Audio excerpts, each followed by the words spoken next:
तर बंगालच्या उपसागरामध्ये निर्माण झालेल्या फंगल चक्रीवादळाचा प्रभाव हा कोकणात पाहायला मिळतोय। या वादळामुळे रत्नागिरी जिल्ह्यात गेले 2 दिवस थंडी गायब झाली आहे। तसंच पुढील 2 दिवस ढगाळ वातावरण राहणार आहे, तर तुरळक ठिकाणी किरकोळ पावसाची शक्यता देखील हवामान विभागाकडून वर्तवण्यात आलेली आहे। तापमानही वाढणार आहे असा अंदाज व्यक्त करण्यात आलेला आहे। याचाच आढावा घेतलाय आमचे प्रतिनिधी राकेश गुडेकर यांनी।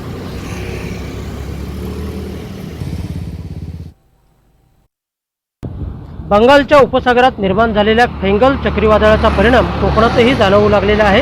कारण रत्नागिरी जिल्ह्यात गेल्या 2 दिवसांपासून थंडी गायब झालेली आहे। त्याचप्रमाणे मळभाचं देखील वातावरण या रत्नागिरी जिल्ह्यात आपल्याला पाहायला मिळते।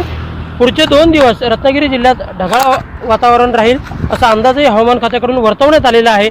त्याचप्रमाणे तुरळक पावसाची शक्यता देखील पुढचे 2 दिवस वर्तवण्यात आलेली आहे।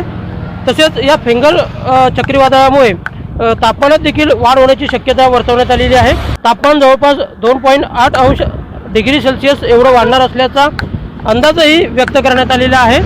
त्यामुळे एकूणच आपण जर पाहायला गेलं तर या फेंगल चक्रीवादळाचा परिणाम कोकण किनारपट्टीवर गेल्या 2 दिवसांपासून दिसतोय आणि पुढचे 2 दिवस पावसाची शक्यता देखील वर्तवण्यात आलेली आहे।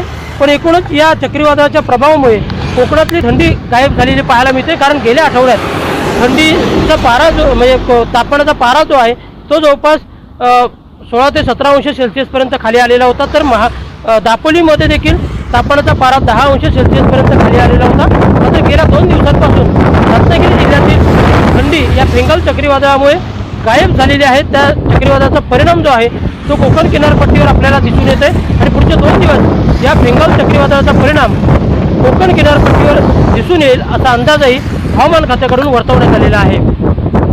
राकेश गुडेकर, NDTV मराठी, रत्नागिरी।